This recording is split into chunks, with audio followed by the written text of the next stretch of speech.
et je vais procéder à l'appel, même si on est un petit peu en avance. Alors, monsieur Xavier Marco ne devrait pas tarder, je suppose. Monsieur Claude Avril, que je vois. Je suis présent. Monsieur Nicolas Paget. Monsieur Christophe René Duval qui a donné pouvoir à Béatrice Réor. Monsieur Thierry Vermeil.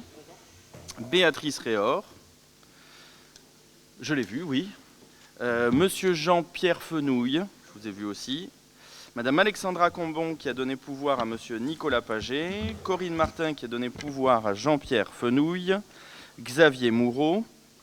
Christelle Jablonski qui a donné pouvoir à Xavier Moureau. Céline Kramer qui a donné pouvoir à Claude Avril. Claudine Maffre, qui ne devrait pas tarder normalement, on m'a dit qu'elle venait. Fanny Lauzin jeudi, qui est absente je crois. Jean-Pierre Blairon, absent. Marie-France Leroux, absente. Monsieur Bernard Vaton. Madame Carole Normani. Bonjour madame, qui donnera pouvoir à monsieur Bernard Vaton à partir de 9h30. Monsieur Louis Biscara qui a donné pouvoir à monsieur Martial Kesta. Georges-André Fleury. Monsieur Martial Kesta. Sandrine Cleese qui va arriver, je suppose. Non. Alors qui s'excuse. Monsieur Denis Brunet. Monsieur Jean-Pierre Pazero. Aline Landrin qui a donné pouvoir à Catherine Gaspa. Claude Bourgeois. Madame Céline Benex. Monsieur Pierre Marquesto. Joël Eckmayer. Valérie Andrès. Patrice Dupont. Jonathan Argenson qui a donné pouvoir à Denis Sabon mais qui n'est pas encore là. Marcel Arsac. Catherine Gaspa, Denis Sabon, qui n'est pas encore arrivé, Marie-Thérèse Galmard, et c'est tout bon. Je vous propose de désigner Céline Benex comme secrétaire de séance. Pas de difficulté ? Bon, très bien. Alors, vous avez été destinataire de la liste des dernières décisions prises par le président et le bureau sur délégation du Conseil. Est-ce qu'il y a des remarques, chers collègues ? Pas de remarques. Approbation du procès-verbal du 25 septembre 2023. Vous avez été destinataire du procès-verbal sommaire de la séance du 25 septembre 2023. Est-ce qu'il y a des remarques ? Non, pas de remarques. On passe au vote, du coup.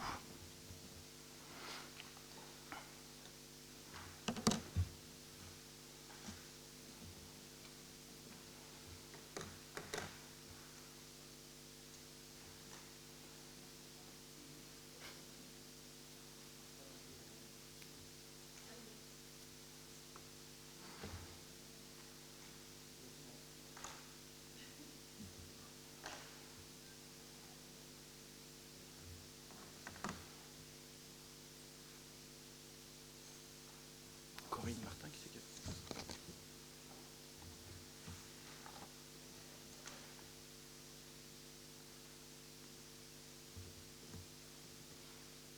C'est bon. Je pense qu'on est bon.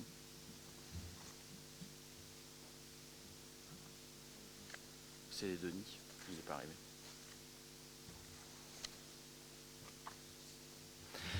Alors, 37 votants, 31 votes, 29 pour. Le dossier est adopté, je vous en remercie. Dossier numéro 1, création d'un emploi permanent de chef de service grand cycle de l'eau.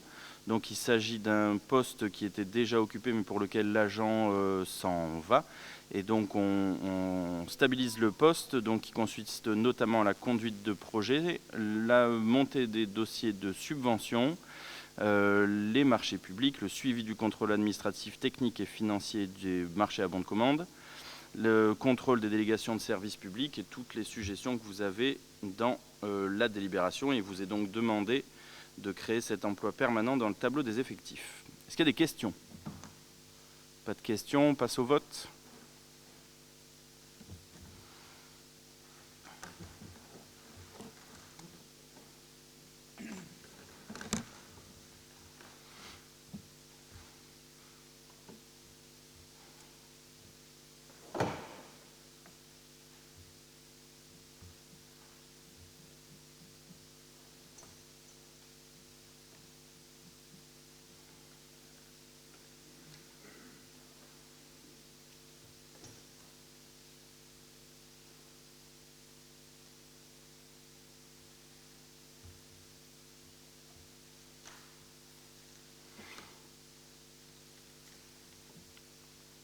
Alors, 37 votants, 31 votes, 31 pour. Le dossier est adopté, je vous en remercie. Dossier numéro 2, retour d'un bien affecté sur le budget annexe de la gestion des déchets vers le budget principal d'Orange en Provence. Donc il s'agit voilà, de véhicules de mémoire.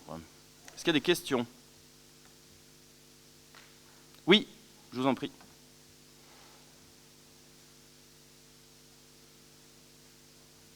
Normalement, ça devrait. Oui, ça concerne juste la gestion des déchets, pas cette délibération. À partir du 1er janvier 2024, là, on sera obligé de trier les biodéchets. Est-ce que quelque chose est prévu en fait pour la CC Pro là-dessus? Alors, il y a une obligation de proposition, il y a une obligation de proposition d'exutoire, pas forcément de gestion du tri.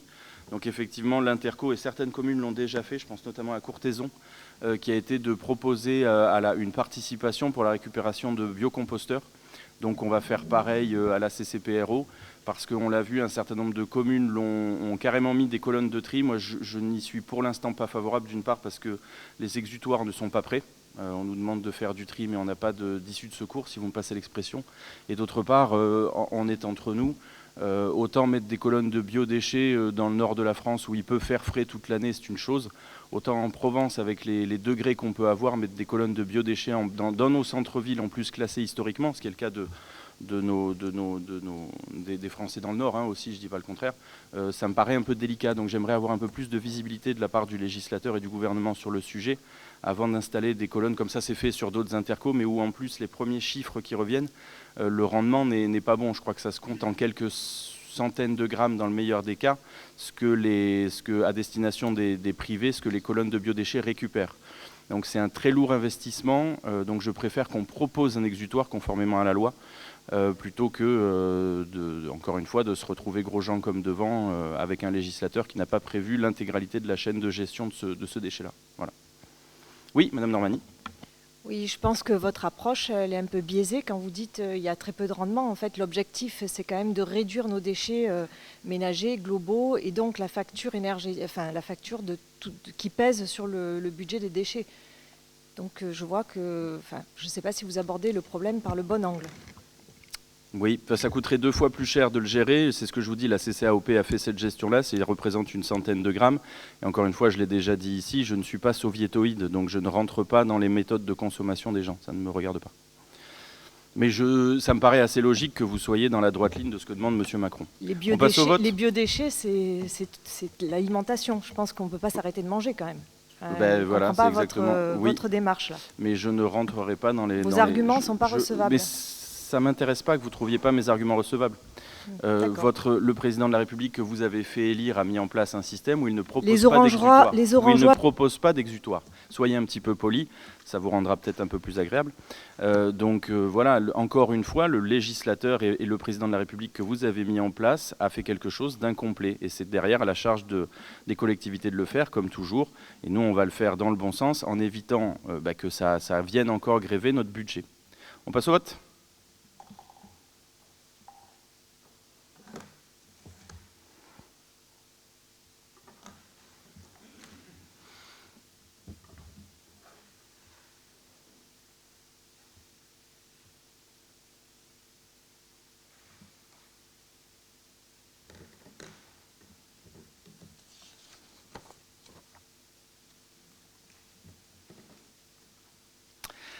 Alors, 37 votants, 31 votes, 31 pour. Le dossier est adopté, je vous en remercie. Dossier numéro 3, aliénation de gré à gré du bien cadastré section BX numéro 151, 6 avenue des étudiants au profit de la ville d'Orange. Donc il s'agit de l'ancien bâtiment et terrain de la SAD, fixé au prix des domaines à 327 000 € et que la commune d'Orange souhaite acheter pour y installer son poste de police municipale. Est-ce qu'il y a des questions, chers collègues ? Pas de questions. Passe au vote.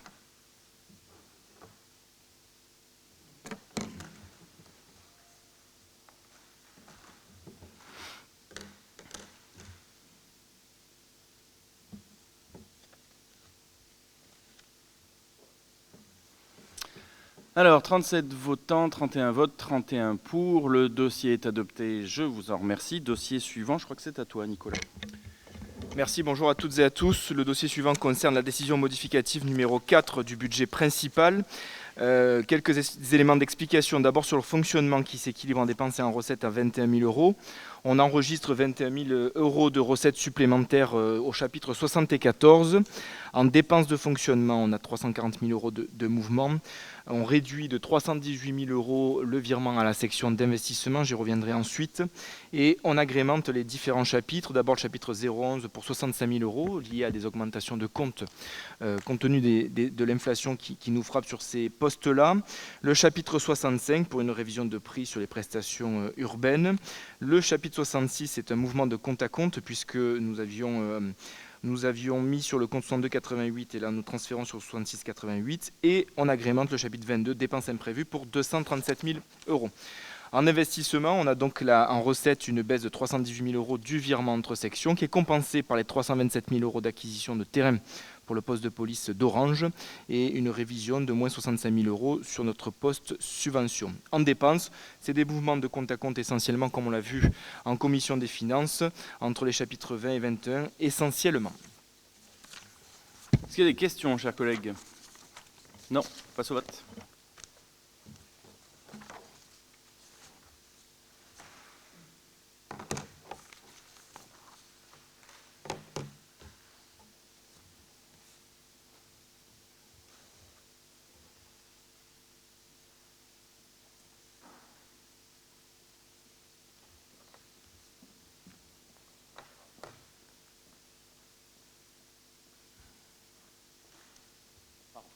Alors, 37 votants, 31 votes, 25 pour. Le dossier est adopté, je vous en remercie. Dossier numéro 5, toujours Nicolas.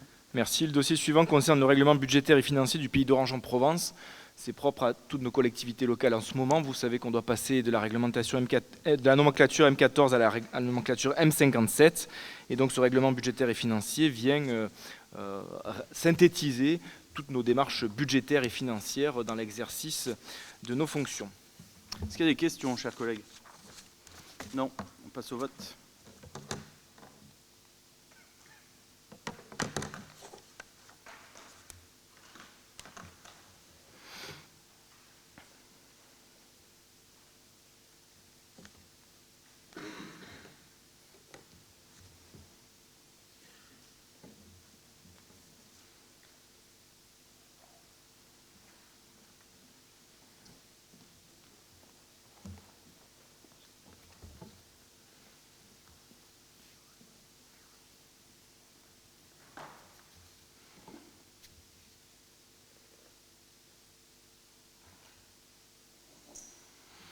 Alors, 37 votants, 31 votes, 25 pour, 6 abstentions. Le dossier est adopté. Je vous en remercie. Dossier numéro 6, toujours Nicolas.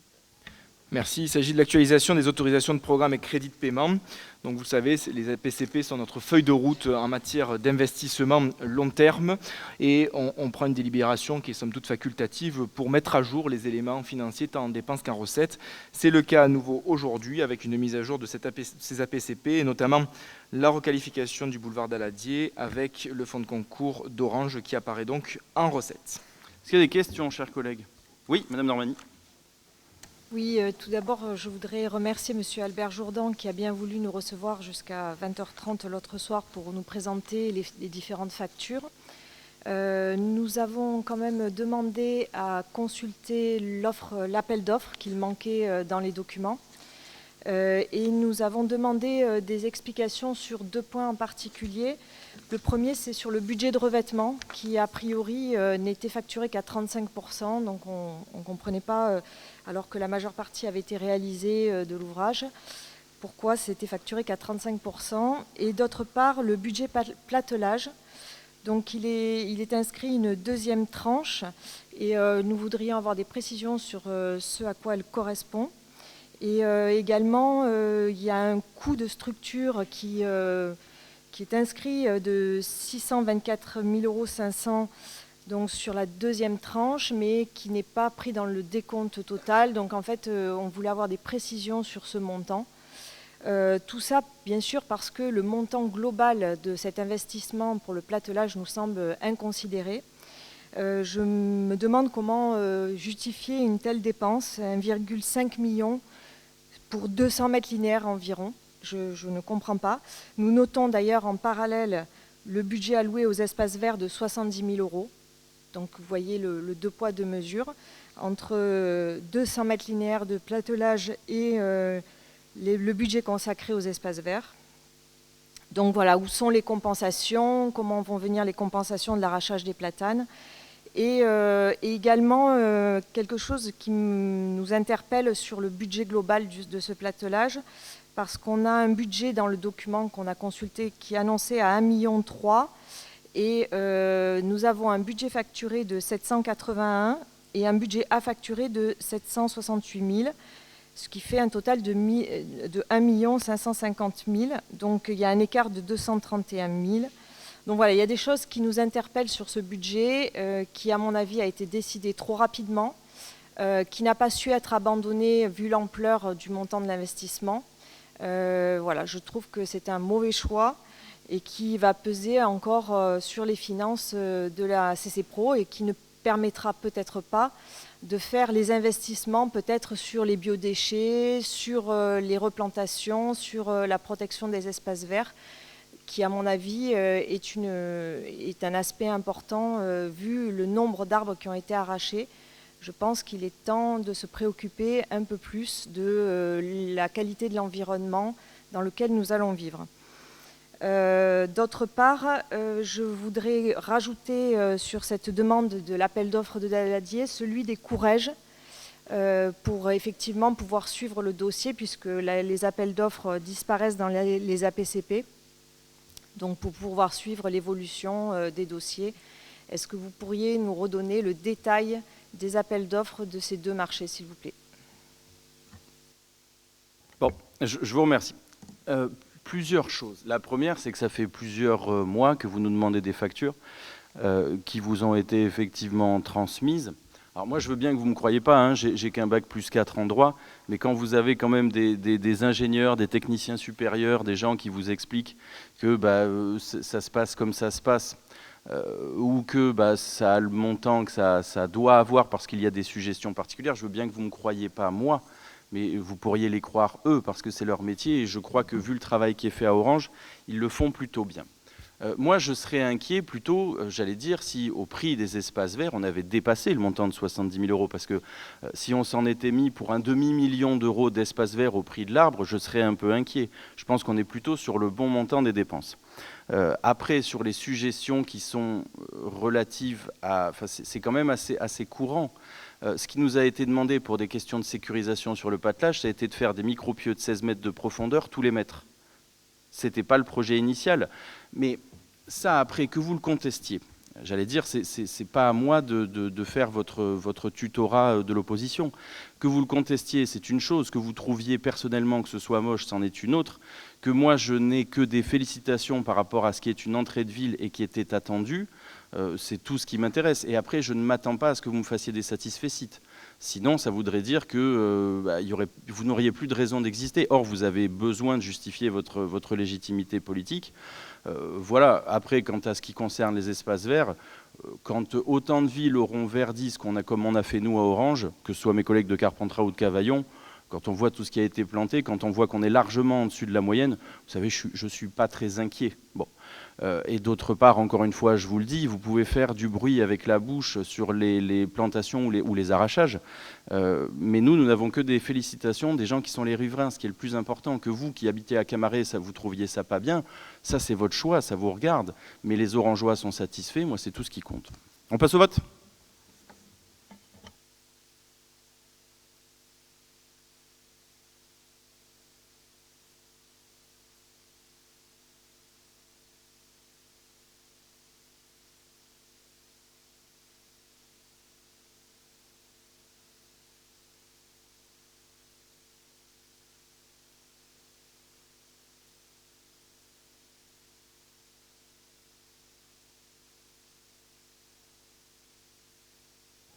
Alors, 31 votes, 25 pour. Le dossier est adopté. Je vous en remercie. Dossier numéro 7, toujours Nicolas.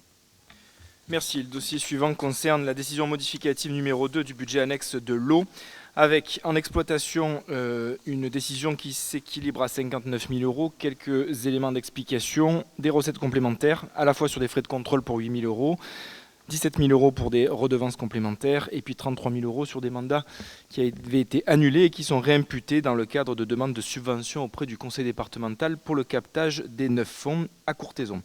Et on rééquilibre donc avec 27 000 euros en dépenses imprévues sur le chapitre 22 et 31 000 euros que nous virons à la section d'investissement. En section d'investissement, une section qui s'équilibre à 54 000 euros avec le virement de sections que nous venons d'évoquer, des subventions complémentaires perçues de l'agence de l'eau et du département pour 23 000 euros et que nous ventilons en dépenses sur le chapitre 21 pour 33 000 euros et en dépenses imprévues pour 21 000 euros.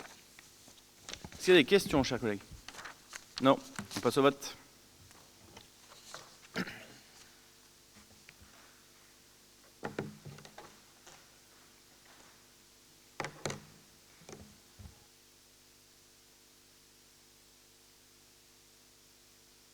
Alors, 31 votes, 25 pour, le dossier est adopté. Je vous en remercie. Dossier suivant, c'est toujours toi.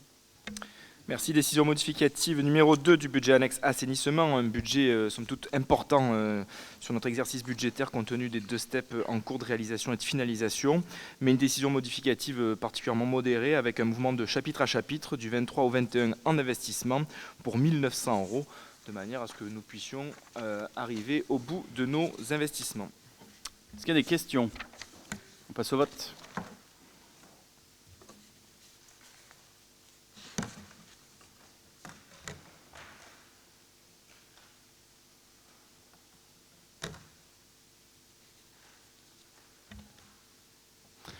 Alors, 31 votes, 25 pour, le dossier est adopté. Je vous en remercie. Dossier numéro 9. Le dernier dossier finance est relatif à l'avenant à la convention de refacturation de l'affranchissement postal avec une mise à jour de la clé de répartition entre la ville d'Orange, le pays d'Orange en Provence, le CCAS et les différentes activités et les budgets annexes. Est-ce qu'il y a des questions? Non. On passe au vote.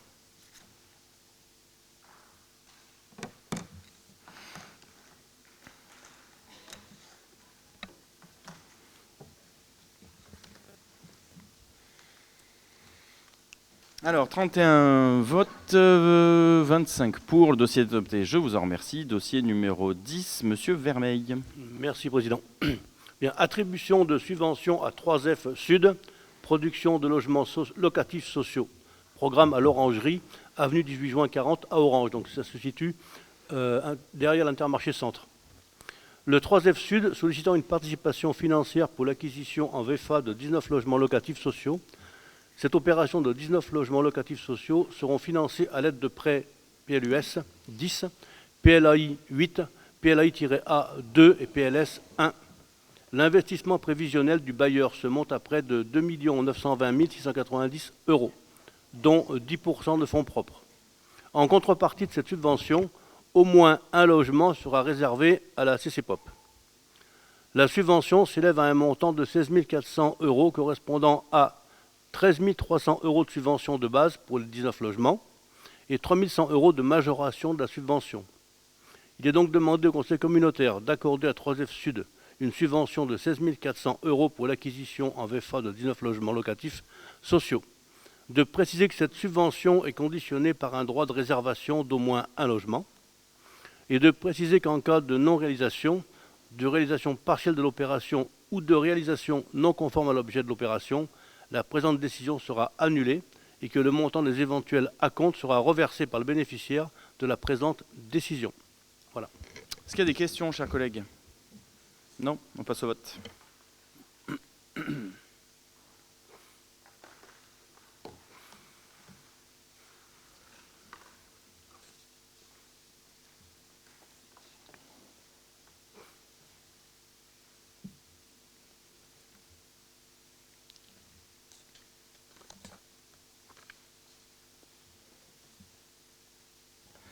Alors, 31 votes, 25 pour, le dossier est adopté. Je vous en remercie. Dossier suivant, toujours Thierry. Donc, mise en place du régime de l'autorisation préalable de mise en location, dit permis de louer, sur les communes de Caderousse et d'Orange. Modification apportée aux modalités de dépôt et d'instruction. il y a lieu d'apporter une modification en ce qui concerne l'acquittement de la somme de 70 € lors du dépôt de l'autorisation préalable de mise en location. Il convient donc d'augmenter le délai d'exonération de l'acquittement de 70 €. Les demandeurs seront exemptés de l'acquittement de la somme demandée dans les cas mentionnés dans la présente délibération. Cette exemption concerne uniquement l'acquittement de la somme de 70 €, mais n'exempte pas le demandeur de procéder au dépôt de sa demande d'autorisation préalable de mise en location. Donc préalablement, le délai était d'1 an, on l'a repoussé à 2 ans. Il est demandé au Conseil communautaire d'approuver la modification apportée aux modalités de dépôt et d'instruction d'autorisation préalable de mise en location et les cas d'exemption à l'acquittement de la somme de 70 € précisés ci-dessus. De préciser que les autres clauses demeurent inchangées et d'autoriser le président ou son représentant à signer tout document relatif à ce dossier. Est-ce qu'il y a des questions, chers collègues? Oui, Madame Normani. Oui, donc ça fait 2 ans que cette disposition a été mise en œuvre. Est-ce que vous pourriez nous donner en fait le nombre de dossiers que cela représente par an et le nombre de logements insalubres que vous avez pu repérer par rapport à l'ensemble de ces dossiers? Combien de logements ont été refusés à la location? C'était un petit peu pour mesurer l'efficacité de cette mesure qui est très coûteuse pour la communauté de communes. Et d'autre part, je voulais savoir s'il serait possible d'envisager, d'étudier un prolongement de cette autorisation de 5 ans en cas de changement de locataire. Alors, on vient de prendre la modification donc pour passer de 1 an à 2 ans pour l'exemption. C'est ce que vous voulez dire en dernier ressort? Ma dernière question, c'était pour est-ce qu'il ne serait pas envisageable de le prolonger sur 5 ans au lieu de 2 ans? Voilà. 2 ans, c'est déjà pas mal. Le problème sur 5 ans, c'est que si vous avez eu un locataire indélicat et qu'il vous a complètement fracassé l'installation, ça ne nous paraît pas être un délai très raisonnable. Vous aviez les statistiques tu les as, Thierry? Je les ai. Allez, vas-y. Oui, à ce moment-là, au bout de 6 mois. Vas-y, Thierry, vas-y. Sur un délai de 5 ans, pour finir sur ça, en fait, le permis de louer n'aurait plus tellement d'intérêt finalement. Si on ne contrôle rien pendant 5 ans, l'appartement, le président, il peut être délabré complètement. Donne les statistiques. C'est des discussions sur le sexe des gens. Donc le nombre de dossiers instruits sur une année complète, donc du 1er juin 2022 au 31 mai 2023. Donc sur Orange, 267 dossiers. Sur Caderousse, 23 dossiers, soit un total de 290 dossiers. Nombre d'autorisations sur Orange, 191. Sur Caderousse, 15. Nombre de refus, 66 sur Orange, 8 sur Caderousse. Alors, vous avez parlé d'insalubre. Là, on n'est pas dans le cas de logements insalubres, on est dans le cas de logements qui ne sont pas forcément aux normes. D'accord? C'est pas ce service-là. Non, c'est le respect des normes du code de l'habitat. L'insalubrité, c'est une autre procédure avec d'autres partenaires, la DIL, etc. C'est la police du maire, c'est pas la police de la commune. Non, mais ça permet de lutter contre l'insalubrité, mais l'insalubrité, c'est quelque chose qui relève de la police, du pouvoir de police du maire. Il y a des questions d'hygiène, etc. Le permis de louer peut déclencher une procédure d'insalubrité. C'est ça. Selon le cas. Mais ça rentre pas dans cette statistique. Donc on a eu 0 habitation insalubre. C'est pas la même procédure. Pour l'instant, vous le répétez. Par contre, c'est des refus pour des problèmes de normes de tableau électrique, par exemple, normes de garde-fou au niveau des fenêtres, par exemple, sur les étages. Plus des sujets de sécurité. Tout à fait. Et donc aucun sur l'insalubrité. Pour l'instant, non. Oui, monsieur, attends, je vous en prie. Votre inquiétude sur les 5 ans d'autorisation, je ne vois pas du tout quelle est votre inquiétude, puisqu'en 1 an, vous n'avez trouvé aucun logement insalubre. Et là, vous me dites, oui, mais on ne peut pas prolonger de 2 à 5 ans parce qu'on a peur qu'il y ait un logement insalubre. Je trouve que vos peurs sont un petit peu irrationnelles. Elles ne se basent pas sur la réalité. Non, mais là, ce que vous répondez, ça ne correspond pas à la réalité. Vous pouvez me laisser parler, s'il vous plaît? Non, mais attendez, j'ai pas le droit de répondre. Non, mais attendez, on n'a plus pas la parole alors. Si, bien sûr que si, mais il faut changer de sujet un peu de temps en temps. Mais on vous répond, vous répondez les mêmes amis, c'est parfois un peu dommage, mais on a compris, c'est bon, ouais. On passe au vote. Non, pas du tout. Non, pas du tout, mais je vous explique, je vous dis que c'est pas les mêmes sujets, vous avez du mal à comprendre.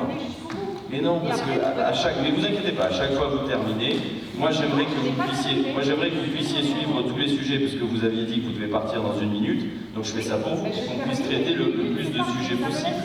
Non, vous allez être en retard, et moi ça me fait de la peine. Bon, allez. C'est 30. Vous avez donc un objectif, c'est de lutter contre l'habitat insalubre. Vous dites que sur les 2 années, vous garantissez que l'habitation ne deviendra pas insalubre. Là, vous dites, je vous propose d'étudier la possibilité de prolonger sur 5 années, ce qui me paraît un délai raisonnable pour tout le monde, pour le bailleur, pour les locataires, pour pouvoir garder des logements en état. Et vous, en cas de changement de locataire, bien sûr, et vous me dites que vous craignez que l'habitat soit devenu insalubre en 5 ans. Alors qu'en 1 an, vous n'avez pas trouvé un seul logement insalubre. Donc il y a à un moment donné une question de réalité des choses, et c'est pour ça que je suis sur des chiffres, c'est pour ça que je vous les demande. Et d'autre part, ce budget quand même est énorme, puisqu'il y a quand même plus de 250 € qui reviennent en charge à la collectivité pour chaque dossier étudié.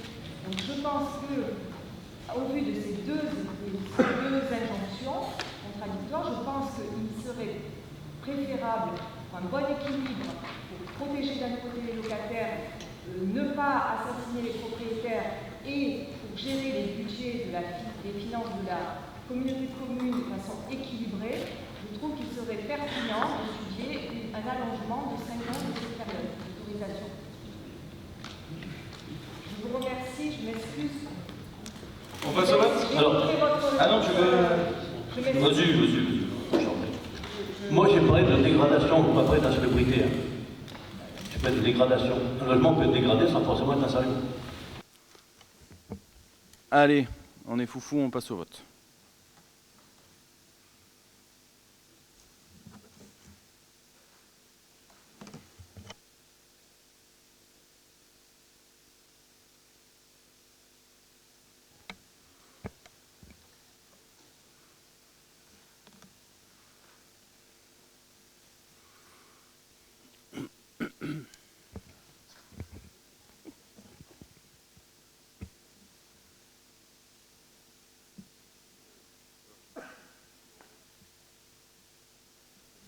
Monsieur Vaton, on n'a pas eu votre scrutin. Bah, parfait. Quelle efficacité. Alors, 31 votants, 25 pour. Le dossier est adopté, je vous en remercie. Dossier numéro 12, je crois que c'est toujours Thierry. C'est ça. Vas-y, je t'en prie.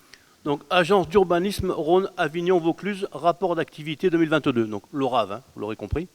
Le Pays d'Orange en Provence est adhérent à l'Agence d'urbanisme Rhône-Avignon-Vaucluse, qui offre à ses membres son expertise pour les questions d'aménagement et de développement des territoires. L'ORAV a donc transmis au Pays d'Orange son rapport annuel d'activité 2022. Il est demandé au Conseil communautaire de prendre acte du rapport d'activité 2022 de l'Agence d'urbanisme Rhône-Avignon-Vaucluse et d'informer que ce rapport sera transmis aux communes membres.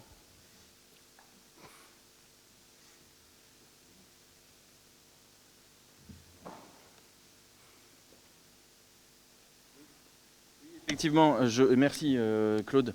J'en profite quand même, je vous fais un petit point parce que c'est le syndicat, enfin on parle ici du SCOT, qui a eu, dont apparemment, si j'ai bien suivi la lettre de cadrage des services de l'État, c'était de dire qu'il fallait que, rappelle-moi Nicolas, qu'il fallait que la commercialité soit sanctuarisée au niveau d'Avignon, c'est ça, si je ne m'abuse? Ce qui pose quand même question, ça veut dire que on se demande ce que va rester le reste du département. Si toute la commercialité doit se passer à Avignon, alors effectivement, hein, on le constate, hein, la zone du Pontet, c'est l'une des plus grandes d'Europe. Alors on sait que Emmanuel Macron a fait état d'un acte de décentralisation, mais dans lequel il ne met pas en avant les communes et les départements, moi auquel je suis plus attaché. Il met plutôt en avant la région, qui est un échelon qui, à mon avis, est assez déconnecté des citoyens. Ça, c'est le premier point. Très rapidement après, a été proposé par la CDCI la constitution du pôle métropolitain. qui, moi, à mon avis, est une hérésie, et même qui signe la fin du conseil départemental, parce qu'en réalité, ça a été l'élément de préfiguration de la constitution de la métropole marseillaise. Et alors effectivement, pour les élus, au début, pour les élus, c'est très agréable parce qu'on devient vice-président d'une métropole avec des indemnités sonnantes et trébuchantes assez conséquentes. Mais après, en termes de gestion du territoire et de responsabilité des élus vis-à-vis des électeurs, là, on n'a plus la main du tout et c'est un espèce de Moloch qui gère tout. Donc moi, j'aurais souhaité m'y opposer, mais de manière assez surprenante. Je n'ai pas le droit de siéger à la CDCI, puisque ça avait été à la base une élection en début de mandat, et c'était Jacques Bompard qui était membre de la CDCI. Donc, qu'on m'aime ou qu'on m'aime pas, le représentant de la deuxième plus grande commune d'Orange n'a pas le droit de citer à la CDCI. Donc, il faudra peut-être voir est-ce que la préfecture ou est-ce que la CDCI change son règlement intérieur pour que des planos on puisse siéger quand on est le maire, peu importe, que ce soit moi ou un autre, du reste, mais à partir du moment où on est maire de la deuxième commune la plus grande du Vaucluse, on doit pouvoir siéger dans ce collège. Moi, j'y suis également inquiet parce que ce pôle métropolitain souhaite gérer un certain nombre de choses que nous aurions pu gérer en tant qu'élus sans faire un syndicat fermé et de manière intelligente. Je ne pense pas qu'on ait besoin d'une entité juridique pour se parler en tant qu'élu, sauf si on veut bloquer un peu les choses. Donc ça, c'est extrêmement inquiétant. Et sur des sujets, j'allais dire, où en plus, je ne vois toujours pas l'intérêt du pôle métropolitain. Les transports, on peut s'entendre entre nous, mais ça aussi, ça a été une délégation qui a été transmise par la loi NOTRe au conseil régional, avec tous les problèmes qu'on voit à chaque rentrée, où c'est très difficile d'acheminer les enfants vers les collèges ou les lycées. Et c'était un échelon qui fonctionnait plutôt bien en plus quand il était au conseil départemental, qui en plus était assis sur une base de fiscalité qui était dynamique. Encore une fois, là aussi, on signe la mort du département, enfin du conseil départemental, puisque, au cas où vous ne le sauriez pas, mais je sais que vous êtes tous des élus impliqués, le conseil départemental n'a plus de recettes propres, il n'a plus que des recettes qui sont assises sur la consommation, et il n'a plus de leviers fiscaux dont les bases sont parfois dépoussiérées. Donc on crée les conditions, quand on assoit une collectivité, quand on assoit les recettes d'une collectivité sur les indices à la consommation, dès que la consommation baisse, ce qui arrive en cas de récession, comme c'est le cas aujourd'hui, vous baissez les marges de manœuvre de la collectivité. Et pour le département, c'est particulièrement inquiétant. Nous restait la DMTO, les droits de mutation sur les acquisitions immobilières. Là aussi, baisse de la consommation. Donc le conseil départemental de Vaucluse a perdu cette année l'équivalent de 25 millions d'euros de fonctionnement, ce qui est quand même assez conséquent. Le sujet, un autre sujet aussi que l'État a bien voulu refiler aux collectivités sans en donner les moyens aussi, c'est la gestion des cours d'eau, le GEMAPien, que Xavier connaît particulièrement bien, qui devrait être une compétence pleine et entière de l'État quand on voit les difficultés qu'on a, nous, entre syndicats intercommunaux à gérer ce dossier, puisque c'est le rapport de force du pot de terre contre le pot de fer, puisqu'il a fallu des mois et des mois pour les syndicats, et ça c'est vrai en France comme en Navarre, il a fallu des mois et des mois pour les syndicats de rivière, les syndicats intercommunaux de rivière, pour se faire assurer le minimum, alors qu'on sait que la responsabilité des syndicats de rivière serait grande en cas d'inondation, et on l'a vu, et on le voit en cette période chaque année, que c'est quelque chose qui frappe les gens. Et là aussi, l'État s'est désengagé. Restait la gestion des déchets. Alors là, moi, je suis particulièrement inquiet sur le sujet, parce que le gouvernement ne prend pas le sujet à bras-le-corps, mais parce qu'en plus, on nous laisse nous gérer ça, et que je pense que le choix qui a été fait par mes collègues de la plupart des grosses intercos, et pour lequel, à la base, nous étions partie prenante, c'est la création d'un syndicat unique des déchets, qui va amener à faire exploser, et je vous donne mon billet dans les mois qui viennent, la taxe d'enlèvement des ordures ménagères au sein de l'intégralité des intercommunalités qui auront rejoint ce syndicat. Bon. Voilà où on en est. Moi, je suis un peu inquiet de ce qui va se passer dans les années qui viennent. Avec, vous ajoutez à cela la loi zéro artificialisation nette, avec des injonctions contradictoires, c'est-à-dire vous ne devez plus manger 1 mètre carré de terre, mais vous devez construire 25% de logements sociaux. Bon, il y a un moment, il y a des quadratures du cercle que moi, je ne sais pas, mais pas que moi, auquel aucun des maires ou des présidents de PCI ne pourra ou ne saura répondre. Donc on continue dans la déconnexion totale entre l'État central et les collectivités. Écoutez, il me semble que l'avenir est sombre. Dans ce cadre-là, on va quand même essayer un petit peu de continuer de développer l'économie sur notre territoire, chacun dans les contraintes que nous avons. Voilà. Je tenais à vous faire état de l'opposition ferme et assez unanime au sein de cette interco, de ce pôle métropolitain qui signe à la fois la mort des mairies, mais aussi des conseils départementaux. Je ne sais pas si tu voulais ajouter quelque chose, Thierry, excuse-moi, hein, j'ai un peu parasité le... Non, non, c'est bon.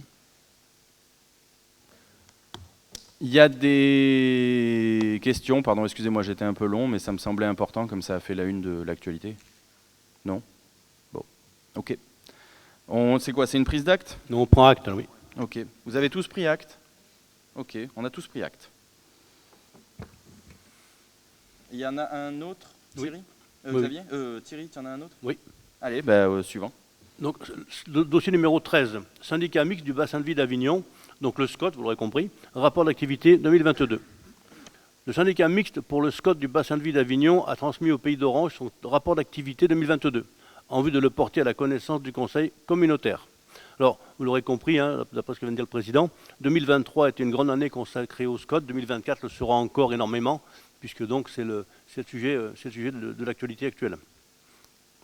Il est donc demandé au Conseil communautaire de prendre acte du rapport d'activité 2022 du syndicat mixte et d'informer que ce rapport sera transmis aux communes membres. Est-ce qu'il y a des interventions? Non, pas d'intervention? Vous avez tous pris acte? Vous avez tous pris acte. Ok. Alors, dossier numéro 14, Xavier Martin. Ah oui, pardon. Tu voulais... Oui, vas-y, Thierry, je t'en prie. Oui, merci Président. Donc j'ai demandé la parole au Président pour intervenir après mes délibérations. Je voulais intervenir suite à ce qui se passe depuis 3 ans au sein du Conseil communautaire. Donc en juin 2020, j'ai été élu vice-président du Pays d'Orange en Provence. J'ai donc succédé au maire de Jonquière, Louis Biscara, en place depuis la création de l'intercommunalité.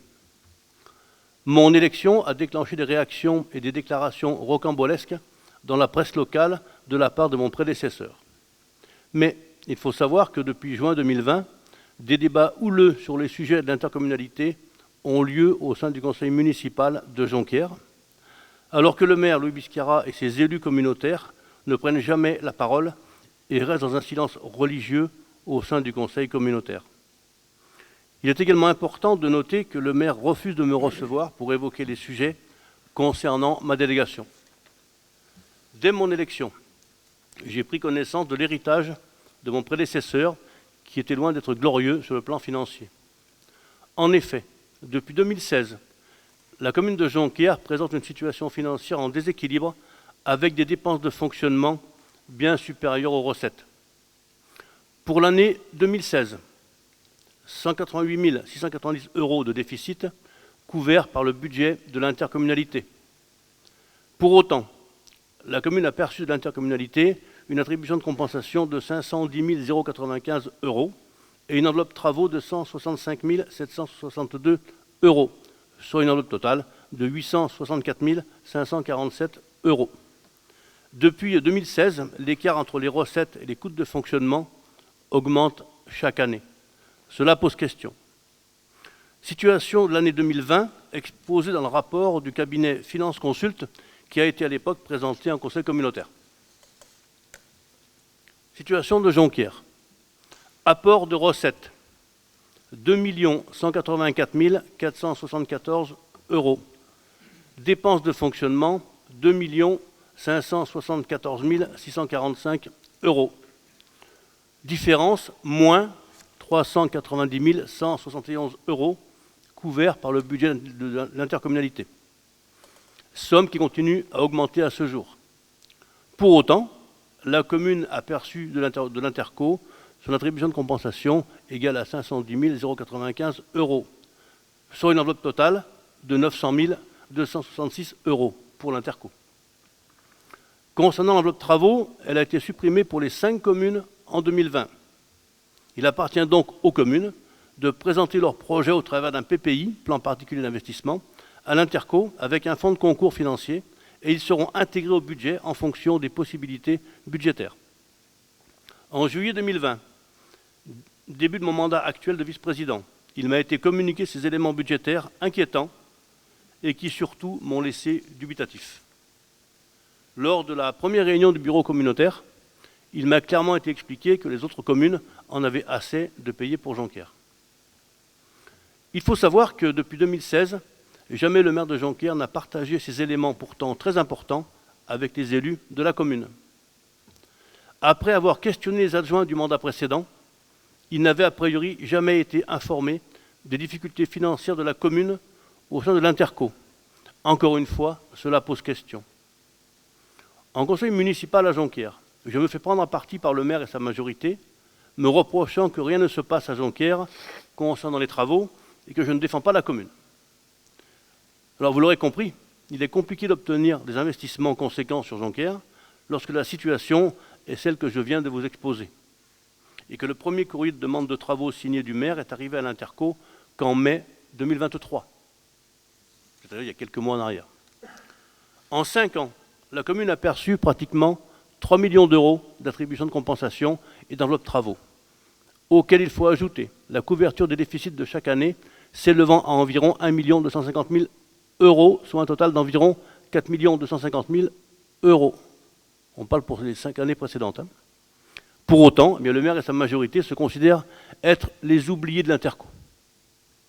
Malgré tout, si la commune arrive à dégager des fonds de concours de son budget communal pour participer à certains investissements, des travaux pourront être envisagés.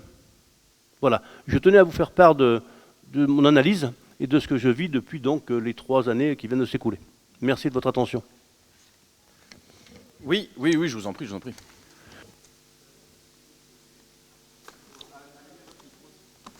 D'abord, je suis étonné en fait de l'interlocution. Enfin, je suis étonné que vous laissiez M. Vermeil aborder un sujet qui n'était pas du tout dans l'agenda de ce matin et dont nous pouvons répondre puisque M.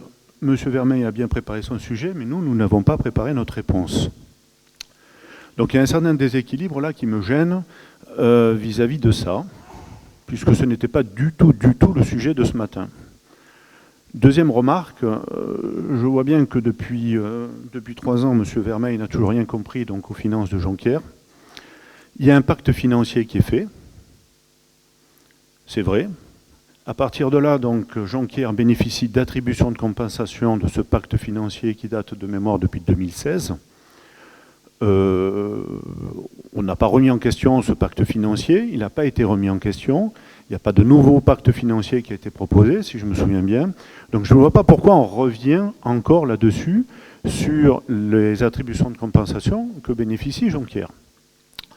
Troisième remarque, en fait, M. Vermeil, Jonquière a toujours fini son bilan avec, je dirais, un équilibre dans ses recettes et ses dépenses. Jonquière n'est pas en déficit, comme vous pouvez le dire, et il faudra arrêter donc de M. Vermeil de raconter des âneries. Vous avez été poli, M. Brunet. Alors, un autre point, par exemple, quand M. Vermeil, vous dites dans les journaux que Grange-Blanche 3, ça sera très bien parce que Jonquière pourra bénéficier en fait de la CFE. Vous n'avez toujours pas compris, vous êtes vice-président de la communauté des communes, et vous n'avez toujours pas compris quand la fiscalité unique, c'était la CCPOP qui touchait la CFE et pas Jonquière. Bon. Donc voilà, donc ce genre de choses que vous dites dans les journaux qui est inexact, et ce que vous venez de dire qui est aussi inexact, c'est tout simplement inadmissible. Alors, M. Brunet. Et non, mais maintenant la conversation est terminée, on n'a pas de quoi se défendre. Monsieur Brunet, j'ai pas les chiffres, j'ai pas les chiffres avec moi. C'est moi qui décide si la conversation est terminée ou pas. Pour moi, je ne répondrai plus parce que là, on subit, je dirais, une attaque sans préparation. Je ne vois pas du tout ce que ça a à faire d'abord dans cette séance. Et ça ne doit pas y être. Voilà. Moi, c'est votre remarque. Pour vous, Monsieur le Président, vous n'auriez jamais dû autoriser ce type d'interlocution de Monsieur Vermeil. Alors, tu veux répondre ? Vas-y. Monsieur Brunet, quand vous parlez d'ânerie, je vous demanderai juste de rester poli. Je ne voudrais pas traiter d'âne, moi. Concernant la CFE, il est bien évident qu'on est tous conscients que cette somme d'argent rentrée par le développement de Grange-Blanche 3 irait à l'Interco. Ben, vous l'avez dit dans les journaux, vous avez dit le contraire. Non, alors relisez-le. Relisez. Et je ne mélange pas le budget communal de Jonquière et le budget de Jonquière au sein de l'Interco. Ce matin, je ne parle que du budget de Jonquière au sein de l'intercommunalité, pas celui de la commune. Je ne mélange pas les instances. Vous êtes bien d'accord ? Monsieur Brunet, je vous en prie. Est-ce que vous voulez qu'on rentre dans un débat entre M. Vermeil et moi sur l'état des finances de Jonquière? La question est la suivante. Est-ce que ça a lieu? Est-ce que cette discussion a lieu ici et maintenant? Mais là, on est en conseil communautaire, M. Brunet. Pardon? Tout à fait. Alors, il y a plusieurs choses. Oui, Madame Maffre, allez-y, je vous en prie. Merci. D'abord, merci Thierry de dire les choses enfin.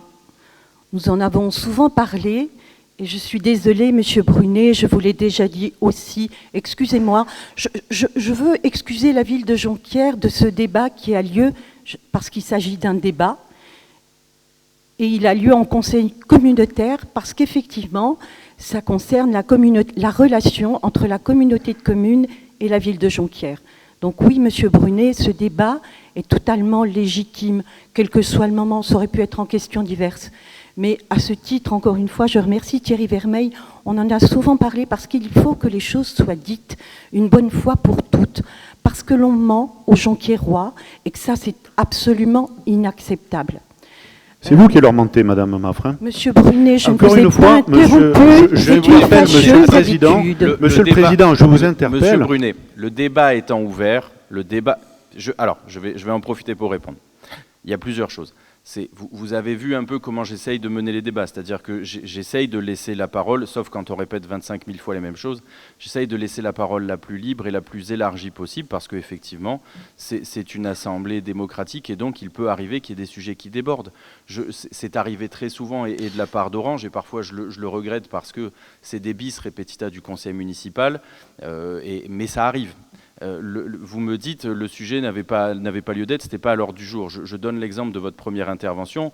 On parle de l'enlèvement des ordures ménagères. Vous partez sur les biodéchets, c'était pas vraiment le sujet. Donc vous voyez bien que le hors-sujet, je le permets assez fréquemment. Ça s'est vu ça se voit assez facilement dans les délibérations. Bon, ce que je demande en revanche, c'est qu'on s'écoute parler. Même si ce n'est pas forcément très agréable, même si ça peut être un peu pénible. Effectivement, je tolère le hors-sujet. Je crois que ça s'est déjà vu depuis les 2 ans qui viennent de s'écouler. Moi, ce que je demande, en revanche, c'est qu'on soit poli et respectueux, même si le sujet fait grincer des dents.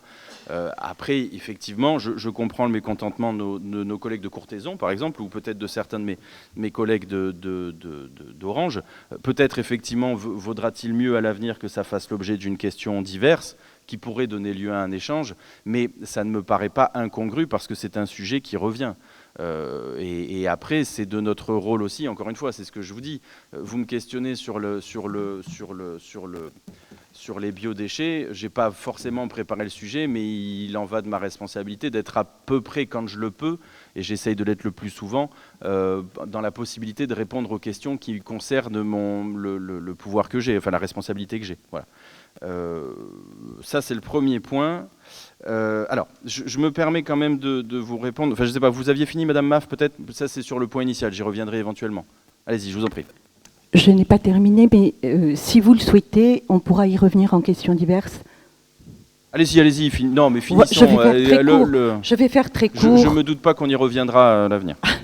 Mais c'est souhaitable. Je pense qu'il est temps, effectivement, pour la communauté de communes et la commune de Jonquière, que les choses soient dites ici. On a un statut particulier, effectivement. Le vice-président n'est pas maire, mais je sais que sur d'autres intercos, ça fonctionne. Après tout, pourquoi pas? Et qu'à un moment donné, le maire de Jonquière est Louis Biscara, et le vice-président de la communauté de communes est Thierry Vermeil. Et qu'à ce titre, je veux croire que ce sont 2 élus engagés, et qu'à ce titre, il est inadmissible que Thierry Vermeil ne puisse pas exposer les dossiers comme il devrait l'être. On est obligé, au final, et Martial Cuesta, premier adjoint au maire, délégué à l'urbanisme et aux travaux, on est obligé au final en commission, quand on nous dit, mais écoutez, on a les enfants pauvres, la ville de Jonquière, de la communauté de communes, c'est difficile à entendre, difficile à accepter. Donc j'espère sincèrement que je veux croire que les vice-présidents et les présidents de commission ont un œil bienveillant sur la ville de Jonquière, parce qu'on a besoin de cette communauté de communes. Preuve en est, ce que Thierry a expliqué. Je veux croire aussi qu'il y aura bientôt des travaux de voirie, que M. Brunet, qui nous rassure sur le budget de la ville, et Dieu sait qu'on a besoin d'être rassuré, M. Brunet, eh bien, si vous êtes en capacité de présenter un projet d'investissement, je le dis ici, effectivement, il y a des besoins sur la ville de Jonquière. Faites-nous un beau projet d'investissement pour la voirie à Jonquière. Monsieur Brunet, accompagné par Martial Cuesta, nous, opposition, on veut bien y travailler. À vos côtés, on est là pour ça aussi. On est engagé au même titre que vous pour la ville de Jonquière. Et à ce titre, je pense que Thierry, après, pourra défendre votre projet d'investissement auprès de Nicolas Paget, avec lequel on en a déjà parlé. Voilà, j'espère que ne pas avoir pris ce conseil en otage, au même titre que les Jonquiérois le sont de manière régulière. Les choses étant dites, merci Président pour m'avoir laissé la parole. Je vous en prie, c'est normal. Monsieur Brunet, est-ce que vous souhaitez ajouter quelque chose? Je pense que le sujet donc, sur Jonquière n'est pas à débattre ici. Les règlements de compte, ce n'est pas ma façon de voir. Donc régler les comptes là devant tout le monde sur des propos qui sont diffamatoires, et M. Vermeil est au courant, puisque ces propos diffamatoires le mettent en justice aujourd'hui. Donc c'est pas une solution aujourd'hui de régler entre guillemets, à la fois par M. Vermeil et par Mme Maffre, les règlements, un règlement de compte maintenant. Voilà. Donc je suis très étonné que vous permettez ça. Il peut y avoir des débats, il peut y avoir des questions-réponses, tout à fait, mais un règlement de compte donc comme ça, je ne pense pas que ça va dans les valeurs de cette réunion. Voilà. Donc les propos seront après à régler. Je ne veux rien rajouter de plus. Thierry. Vas-y. Oui, merci Président. À y être. Monsieur Brunet, il ne s'agit en aucun cas de règlement de compte ce matin. Il s'agit juste de poser un contexte, de poser une situation telle qu'elle est. Donc il n'y a pas de règlement de compte, il n'y a pas de diffamation, ce ne sont que des chiffres et c'est une situation vécue depuis 3 ans. Ça s'arrête là. Il y a, encore une fois, vos chiffres sont à revoir. J'aimerais bien qu'on en discute de vos chiffres. Et chaque fois, vous dites que Jonquière est dans une situation financière, donc en déficit ou des choses comme ça. C'est tout à fait inexact. On finit nos budgets. Et puis d'ailleurs, je voudrais simplement vous dire, M. Vermeil, si Jonquière avait été dans l'état que vous dites, Jonquière ne serait plus là aujourd'hui, parce qu'il y a des organismes, en fait, notamment à Vaison-la-Romaine, qui auraient redressé et qui auraient pris en main Jonquière depuis très longtemps. Vous voyez? Donc on n'a pas le droit à l'erreur à Jonquière financièrement. Et n'importe quelle commune n'a pas le droit à l'erreur. Et si, comme vous le dites, depuis 3 ans, c'était dans l'État, on ne serait plus là déjà. Voilà, on aurait déjà été repris en main par des instances significatives là-dessus. Donc ce que vous dites est faux. Juste vous rappeler, M. Brunet, il ne faut pas confondre le budget de Jonquière au sein de l'intercommunalité et le budget de Jonquière sur la commune de Jonquière. Ce que j'évoque ce matin, c'est la situation de Jonquière au sein de l'interco. Le budget de la commune, encore une fois, même après l'interco, je vous le répète, il y a un pacte financier. Jonquière suit ce pacte financier, point final. Voilà, point final. Et Jonquière n'a pas débordé sur ce pacte financier-là. Jonquière le suit, point final. Voilà, je ne vois pas ce qu'il y a à rajouter là-dessus. Je me permets, M. Brunet. Bon, la première chose, c'est qu'effectivement, à l'avenir, je préférerais qu'on fasse une question en questions diverses avec débat, même si je ne suis pas sûr, mais on s'en moque, on pourra le faire, même si peut-être le règlement intérieur ne le prévoit pas, parce qu'effectivement, il peut y avoir un certain nombre d'élus... J'en doute, je peux le comprendre, surtout quand ça déborde un peu, mais il peut y avoir un certain nombre d'élus qui peut ne pas être saisis par le sujet. Moi, je me permets quand même un certain nombre de remarques. La première, je vous l'ai faite, M. Brunet. La deuxième, il n'y a pas de remise en question du pacte financier. Oui, c'est assez logique, puisqu'il est plutôt au bénéfice, et je l'ai déjà dit, des communes non pourvoyeuses. Puisque c'est effectivement Orange, Courthézon et Caderousse qui abondons, excusez-moi, parce que on a une solidarité dans cette intercommunalité qui est particulièrement forte. Je le répète, 45% du budget de fonctionnement, ce sont les attributions de compensation à destination des communes, là où la moyenne, c'est 25%. Donc, je me rappelle des propos de monsieur le maire, de monsieur Biscara, qui disait il y a des intercophobes et il y a des intercophiles. Moi, je trouve que, et j'étais désigné comme intercophobe, moi, je trouve que vu comment cette interco est gérée, on peut dire qu'elle a plutôt une forte solidarité pour les communes, et j'en suis heureux parce que moi, je suis plutôt pour que le maire soit maître chez lui. Bon, donc, le pacte financier, je comprends que vous ne le remettiez pas en question, ce qui revient sur le deuxième propos que vous aviez dit, puisqu'il dit il n'y a pas eu de contre-proposition. Là, M. Brunet, c'est faux. C'est faux. La première chose qui avait été décidée en bureau communautaire, c'était justement pour donner un peu d'oxygène à cette intercommunalité, une baisse des attributions de compensation. La délibération était passée au sein du conseil communautaire. Les communes de Courthézon, Caderousse, Châteauneuf et Orange avaient pris les délibérations concordantes et nous avions dû revenir sur cette décision puisque la commune de Jonquière avait décidé de ne pas baisser les attributions de compensation pour une raison qui la regarde et qui est légale, j'allais dire, mais qui du coup nous a forcé à tous récupérer cette délibération, puisqu'il n'était pas question que la solidarité n'aille que dans un seul sens. Et si vous me permettez, toujours dans le même.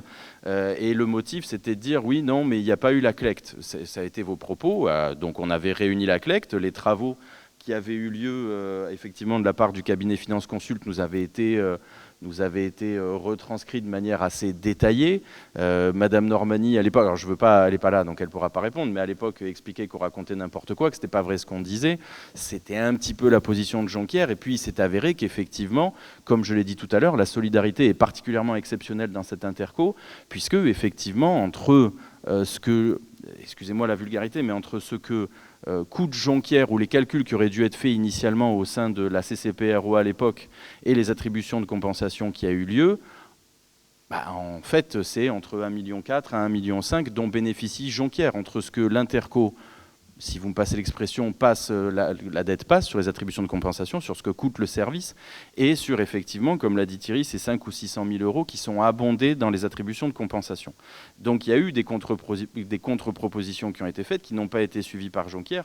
Ça, je pense que là, pour le coup, on est dans le cadre de notre débat. Moi, je ne rentre pas sur la trésorerie de Jonquière ou sur sa manière de gérer. Il m'est arrivé, effectivement, j'ai vu, ça arrivait dans la presse et j'en ai jamais fait état sur ces 3 ans où l'interco était cité. Vous noterez que sur ces 3 ans, je n'ai jamais amené le débat sur la table. Il s'y présente, il me semble intéressant qu'on puisse échanger. Peut-être n'était-ce pas la forme la plus adéquate, je le reconnais, mais je suis toujours ouvert à ce que tous les sujets soient ouverts. Et alors là, ça s'est fait, je l'ai dit, vous l'avez vu, je le permets à toutes les oppositions ou à tous les élus de prendre le sujet qu'ils veulent. Ce serait mieux de ne pas trop s'éloigner, mais ça arrive quand même assez fréquemment. Je me rappelle qu'ici, il y a quand même, je vous donne un exemple qui arrive assez fréquemment, tout est transparent, tout vous est transmis, et on me demande de consulter des factures. Et quand on laisse à l'opposition consulter les factures, on dit non, mais c'est pas ça qu'on voulait. Moi, je ne suis pas là non plus pour mâcher le travail de l'opposition. L'opposition doit faire aussi son travail. Ça je dévie un peu sur Orange, je m'arrête. Mais moi, je pense que le débat doit être le plus franc possible. Voilà la situation, ce qui me semblait être bon que ce soit dit, mais sur la forme, je ne vais pas en disconvenir. Une question en fin de séance avec un débat libre eût été plus opportun, mais je ne peux pas. Si j'empêche l'opposition ou la majorité de venir sur les sujets qu'ils le souhaitent, effectivement, je pense que notre séance va durer 10 minutes, parce que le hors-sujet, malheureusement, c'est un peu la règle parfois selon certains intervenants. Est-ce que vous voulez dire un petit mot, M. Brunet, peut-être ? Très court. Donc, vis-à-vis des baisses des attributions de compensation, en fait, des 10% qui avaient été demandés, Jonquière avait simplement refusé parce qu'on venait à peine de voter le budget. Je me rappelle très bien, c'était en 2020. Et M. Canuti était venu nous consulter en disant votre budget vient d'être voté, maintenant vous devez baisser de 10%. Bon. C'était pas très opportun, à la fois parce qu'on venait de terminer le budget et sans concertation, et sans préparation préalable. C'est pour ça qu'on l'avait refusé. Maintenant, il y a un pacte financier, on suit le pacte financier. Je pense que c'est la même chose partout en France. En France, quand il y a une communauté des communes, il y en a forcément des plus riches et des moins riches. Jonquière se trouve maintenant dans les moins riches, jusqu'à peut-être ce que ça s'inverse avec Grange-Blanche, on verra bien. Mais bon, l'état est le suivant. Je ne comprends pas pourquoi Jonquière est cité, parce que c'est la commune la moins riche. Dans des communautés de communes, on en a toujours une. Voilà. Donc vis-à-vis de ça, vous avez raison, et on bénéficie d'apports que l'on n'aurait pas vis-à-vis de nos recettes. C'est exact. Eh bien, on en bénéficie, on gère notre budget vis-à-vis de ça. Maintenant, sur une globalité depuis 3 ans, et c'est là qu'il y a un point important, c'est que je ne pense pas du tout que ce soit Jonquière maintenant qui soit la plus coûteuse, sachant que depuis 3 ans, Jonquière n'a pas eu aucun travaux réalisé, n'a eu aucune, en fait par rapport à tout ce que l'on avait demandé au point de vue urbanisme, aucune chose n'a été réalisée. Ça a été réalisé dans chaque commune. Il faut voir l'état en fait de Jonquière, il faut voir l'état des trottoirs, des routes. Donc au final, si vous voulez, avec toutes les sommes dépensées dans les 4 autres communes, je ne pense pas que ça soit Jonquière qui soit la plus coûteuse. Voilà, j'en ai terminé. Alors, du coup, je rebondis. Oui, dans toutes les intercommunalités, vous avez des communes qui apportent et vous avez des communes qui, entre guillemets, apportent moins. Mais encore une fois, je vous renvoie au fonctionnement propre au pays d'Orange. Vos collègues de Sorgues et de Bédaride, pour prendre un exemple que vous connaissez, quand ils sont partis, Bédaride profitait d'une attribution de compensation positive, et quand ils sont arrivés à la communauté des Sorgues du Comtat, elle est passée à une attribution de compensation négative. C'est-à-dire que chaque année, la commune de Bédaride abonde dans le budget général, c'est l'inverse de nous, abonde dans le budget général de la Casque. Bon. J'attire votre attention sur le fait également que M. Biscara avait dit dans la presse qu'il allait chercher une autre interco à laquelle partir. 3 ans plus tard, vous êtes toujours avec nous et j'en suis heureux, mais je pense que le fait que vous n'ayez pas trouvé d'autres interco d'accueil, c'est justement parce que je ne pense pas qu'on vous aurait offert les non, c'est juste un problème géographique. Pardon, non, mais vous touchez 2 autres intercos, dont une avec laquelle vous touchez 2 voire 3 autres intercos. Donc ce n'est pas une question géographique. Les 3 intercos au sein desquels vous auriez pu candidater, pour une raison X ou Y, est-ce que c'est votre refus ou est-ce que c'est le leur, je ne sais pas. Mais en tout cas, le départ annoncé par M. Biscara en 2020 n'a pas eu lieu. C'est sans doute pour des questions financières. Bon. Sur la question des travaux, je me permets quand même un certain nombre de remarques. La première, c'est qu'on vient de lancer la station d'épuration pour 1,7 million de mémoire, ce qui n'est quand même pas rien. Et d'autre part, je me permets aussi d'attirer votre attention sur le fait qu'un grand nombre de travaux ont été faits sur les autres communes, mais les autres communes, il ne vous aura pas échappé que la plupart des maires ne sont là que depuis 2020 ou 2014. Bon, Monsieur Biscara, enfin, votre majorité tient la ville depuis 1989 et dans l'Interco depuis sa création en 1992. Donc venir nous reprocher maintenant que vos voiries sont en mauvais état alors que Orange tient la présidence depuis 4 ou 5 ans, ça me paraît un peu abscon, puisque si les voiries ont été en mauvais état, elles ne se sont pas dégradées massivement sur les 4 années qui se sont passées, mais c'est sans doute qu'elles étaient déjà dans un mauvais état, et qu'à l'époque où c'était M. Alain Milon qui était président, vous n'avez pas mandaté les travaux qui étaient ce qui devait être.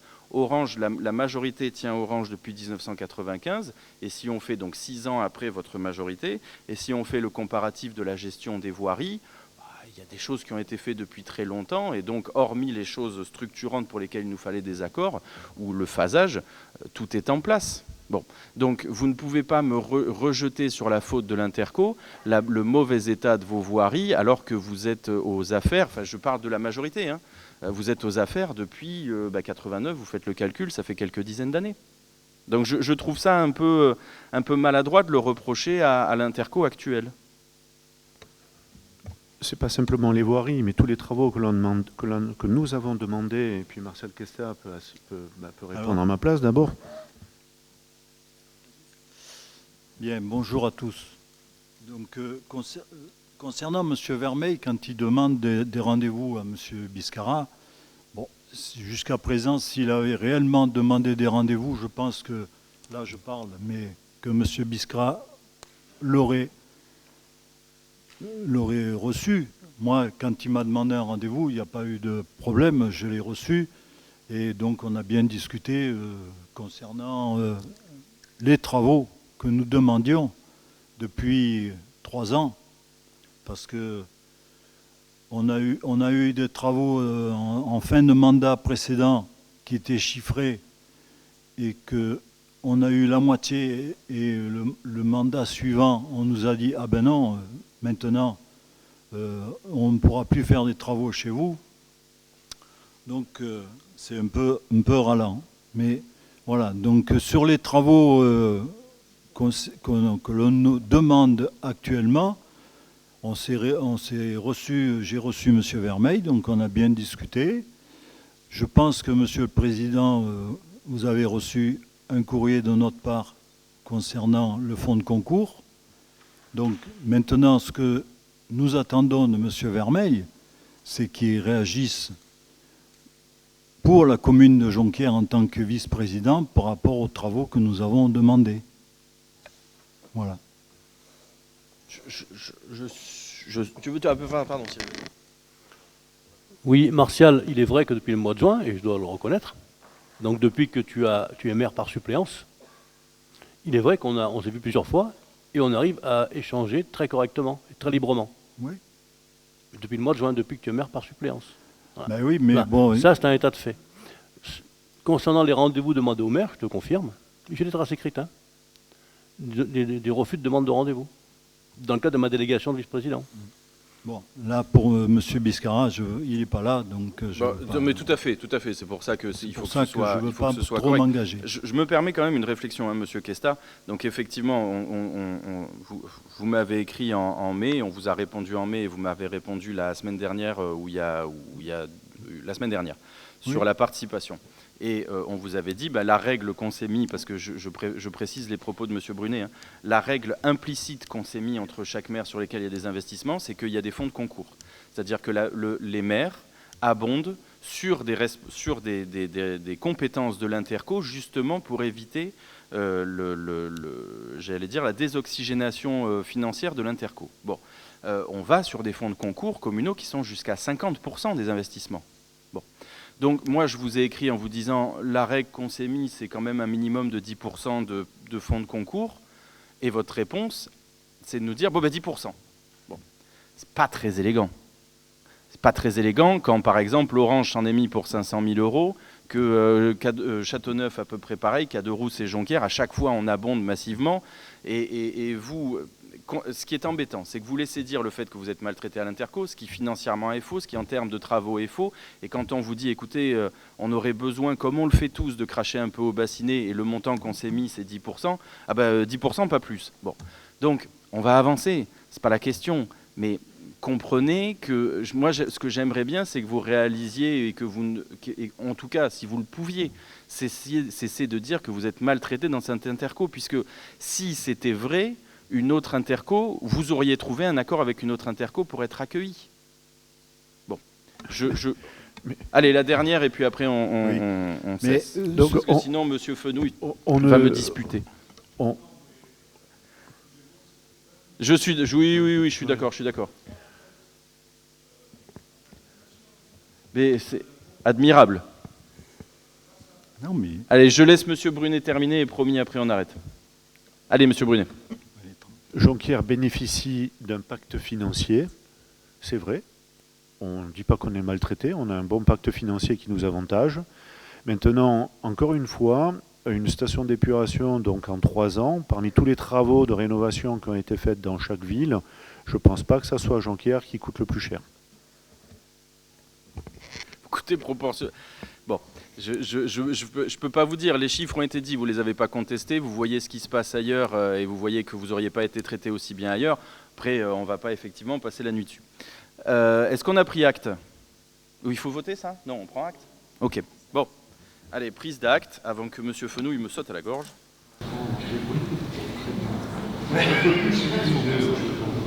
Pardon, excusez-moi. Non, mais c'est une image. Je vous charrie, monsieur le premier adjoint. Je vous charrie. Xavier, Marco, dossier numéro 14. Bien, donc, oui, Président, Mesdames, Messieurs.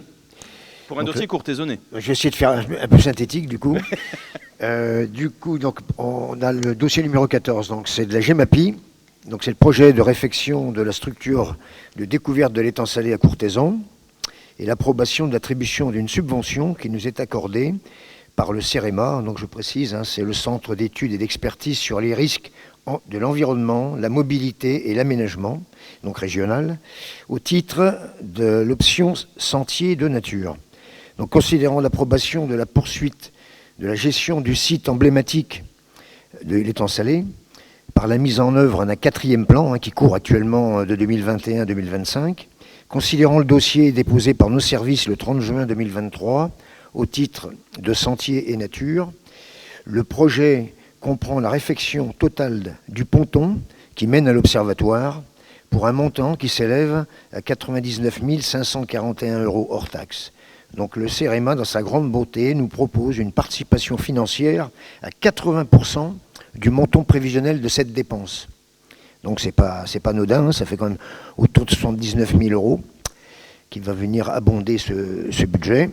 Il est donc demandé au Conseil communautaire d'approuver la convention d'attribution de la subvention du CEREMA, telle que décrite dans la présente convention que vous aviez en pièce jointe, au projet porté par le Pays d'Orange en Provence. De dire que les dépenses inhérentes à la mise en œuvre de cette convention et des procédures seront imputées sur le budget de l'exercice correspondant. Voilà, Président. Merci, Monsieur Marco. C'est une heureuse nouvelle et je remercie la mairie de Courthézon et le premier vice-président de s'impliquer autant sur l'étang salé. Est-ce qu'il y a des questions, chers collègues? Non? On passe au vote?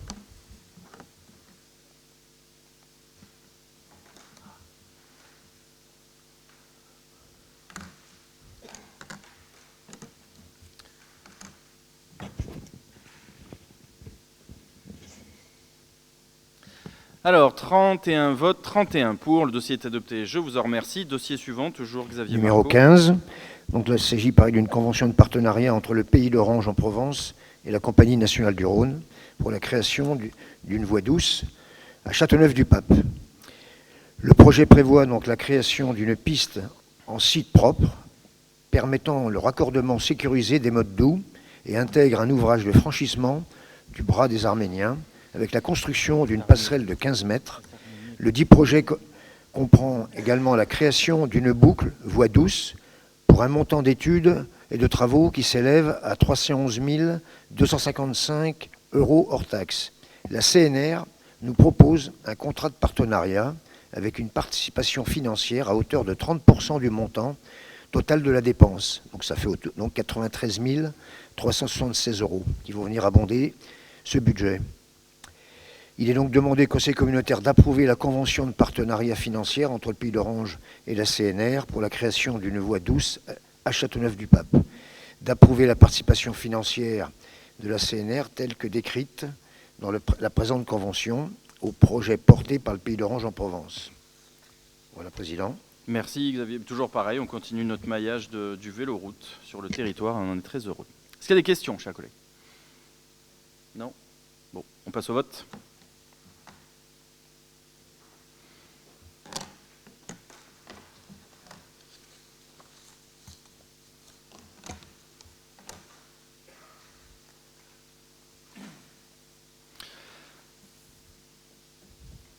Alors, 31 votes, 31 pour, le dossier est adopté. Je vous en remercie. Dossier numéro 16, toujours pour le véloroute. Donc, toujours, il y a une convention de partenariat toujours avec la Compagnie nationale du Rhône pour la passerelle du Jonquier. Donc ça, c'est à Orange. Le projet s'inscrit dans le schéma régional 2017-2025. L'itinéraire est déjà réalisé à l'exception d'un ouvrage de franchissement existant qui reste à réhabiliter. La continuité entre ces deux voies véloroutes du territoire ne peut se faire qu'en rendant accessible l'actuelle passerelle piétonne du Jonquier qui surplombe la rivière de l'Aigle. Le dit projet comprend le remplacement total de l'ouvrage existant pour une mise aux normes qui correspond aujourd'hui donc à ce qu'on appelle aux normes véloroutes européennes, pour un montant de travaux de 952 090,41 € hors taxe. La CNR nous propose un contrat de partenariat avec une participation financière, un peu comme pour Châteauneuf, à hauteur de 30%, pour un montant total donc de 285 627 €, qui viendront donc compléter ce budget. Donc il est demandé au Conseil communautaire d'approuver la convention de partenariat financière entre le Pays d'Orange en Provence et la CNR pour les travaux relatifs à la passerelle du Jonquier d'Orange, d'approuver la participation financière de la CNR telle que décrite dans la présente convention au projet porté par le Pays d'Orange. Voilà, Président. Merci Xavier. Je crois que monsieur Claude Avril, vous avez une intervention. Oui, j'aimerais bien parler à ce sujet. Merci Monsieur le Président. Je tenais à souligner, parce que ça me semble très important, l'effort hors du commun qui est fait dans cette intercommunalité, et grâce au soutien du Président, encore une fois, qui nous permet de financer ces choses-là, et c'est une très bonne chose. Je pense qu'on l'oublie souvent. On est une interco modèle en la matière. On se retrouve avec une Via Venetia qui est mise en place, et Dieu sait que les efforts qui ont été réalisés, je le dis, Yann, tu es là, mais pour la mairie d'Orange, sont très très conséquents. Nous avons cette interconnexion, on en a déjà parlé, de la Via Rona, de la Via Venetia, qui est unique en Vaucluse. Unique en Vaucluse. Donc j'entends parfois des leçons qui nous sont données sur d'autres ou quoi que ce soit, sur ces voies douces. Nous sommes le territoire naturel, le territoire à un moment donné où on trouve un bien-être, où on se retrouve avec plaisir. La passerelle d'ailleurs a été faite par le département aussi, vous le savez, la grande passerelle qui relie à un moment donné l'île de la Barthelasse à l'île de l'Oiselay, mais qui est l'accès principal sur notre territoire. Nous allons devenir un lieu où les gens pourront s'arrêter, pourront consommer. Ces éléments sont aussi liés au fait que les gens pourront avoir des espaces de convivialité auxquels on tient énormément, parce qu'au-delà des vélos, il y a surtout le fait de s'arrêter. Les racks à vélo ont été mis en place et continueront à l'être. Ça va bénéficier aux commerçants de toutes nos localités, parce que les gens s'arrêtent, consomment et passent un bon moment. C'est ça qui est recherché. Hein. Donc on a un espace dans cette intercommunalité qui est absolument merveilleux, à travers le fait que nous sommes certes des communes, et que l'avantage d'Orange aussi au milieu, c'est une ville, mais au milieu de la ruralité, et bornée, auréolée d'espaces verts, et aussi d'espaces de vignes. On a un endroit qui est absolument exceptionnel, et qui ne sont pas simplement des récits historiques, mais qui sont des lieux où les gens se sentent bien. Et on sent d'ailleurs, grâce à la taxe de séjour qu'on a récoltée cette année, que de plus en plus les gens aiment venir sur notre territoire. Je parle des 5 communes. Pour le coup, tout le monde y est dedans. On s'y sent bien. On a des espaces. On peut souffler. On n'est pas dans l'urbanité telle qu'on la vit dans le Grand Avignon, où lorsque moi je siège au SCOT, d'ailleurs avec Nicolas, les débats qu'on a sur les questions relatives à un moment donné, vous le savez, l'autre jour encore sur la logistique, ou sur des espaces où on vit de façon très resserrée et on se sent, je le dis sincèrement, de moins en moins bien dans des endroits où il fait moins bon vivre. Voilà. Et chez nous, on a cette chance-là. Et cette intercommunalité est un modèle de ce point de vue-là, sur ces interconnexions qui, je pense, vont apporter beaucoup. La seule chose que je déplore, encore une fois, c'est la rigidité, encore une fois, des services de l'État. Vous voyez, par exemple, on parlait de cette petite passerelle, les enquêtes loi sur l'eau pour préserver les bacs à poissons, ou la qualité des poissons qui vont nous faire encore perdre 1 an pour une petite passerelle à un moment donné qui sera faite.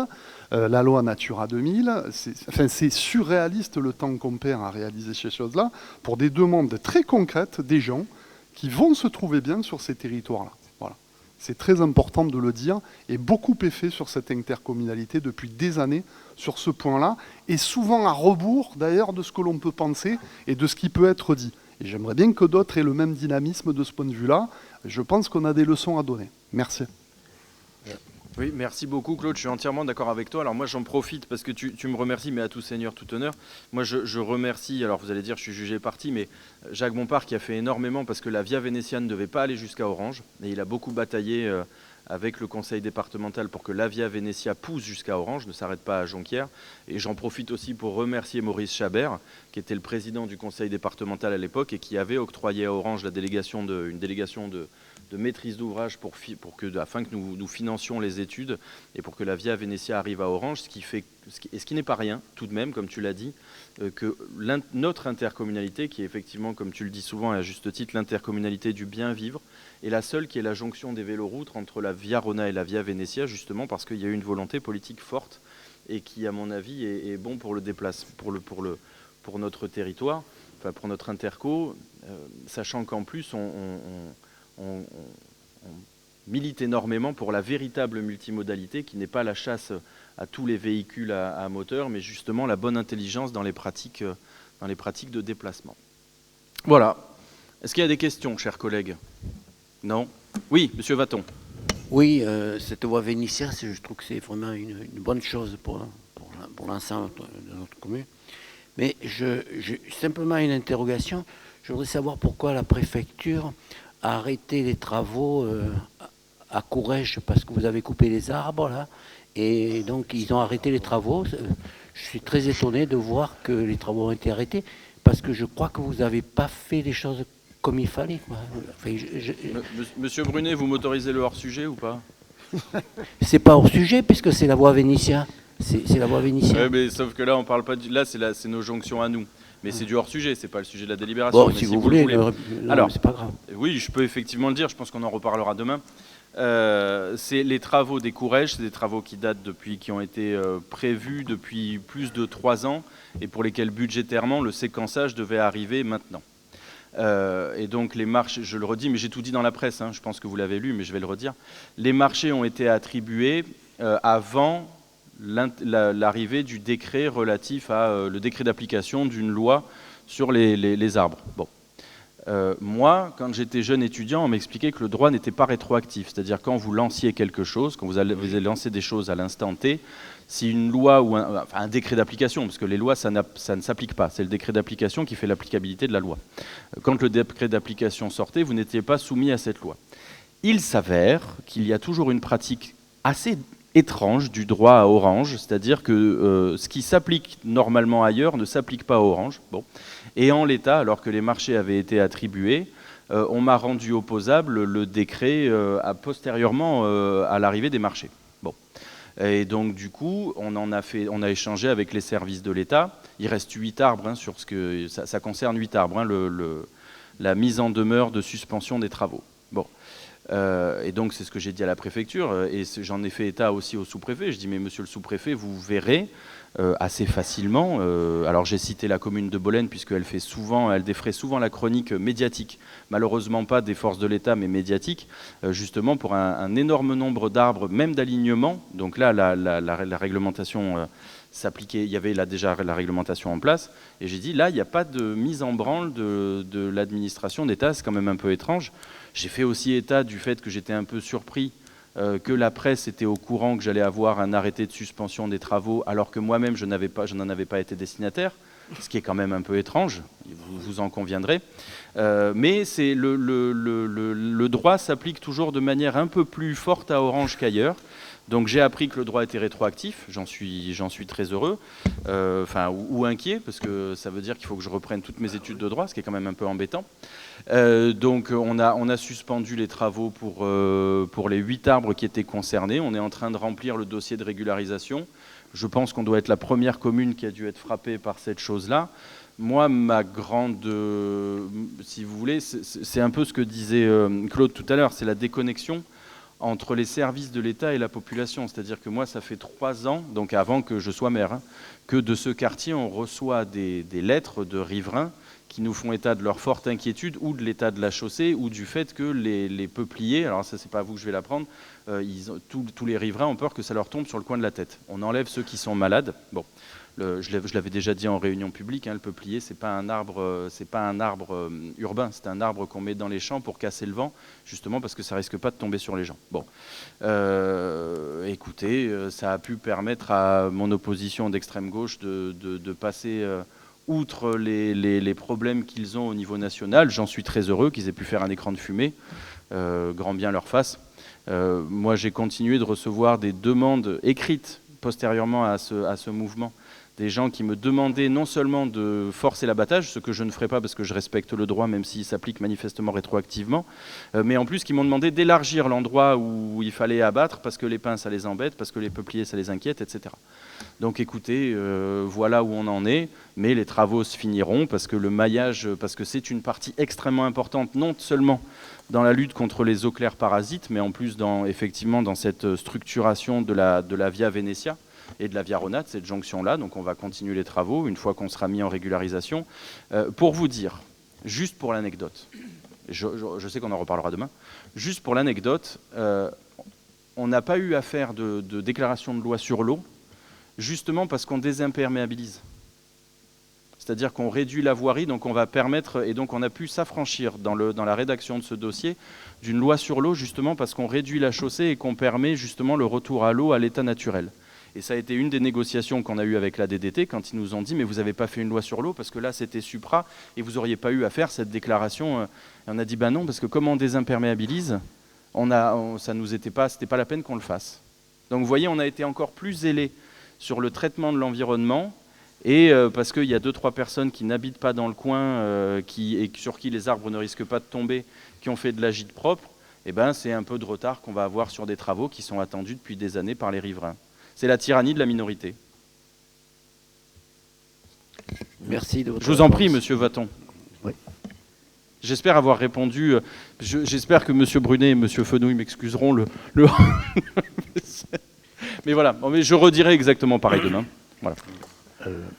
Est-ce qu'il y a d'autres questions? Il faut voter, président. Absolument. Alors, votons.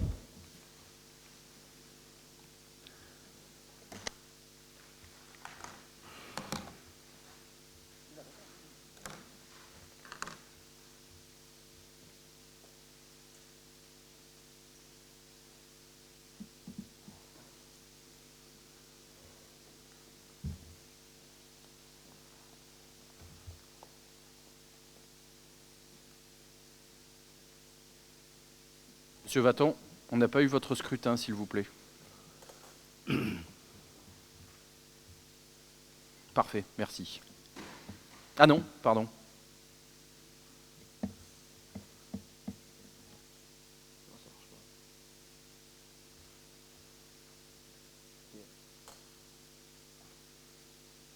Alors, 31 votes, 31 pour. Je vous remercie pour cette unanimité.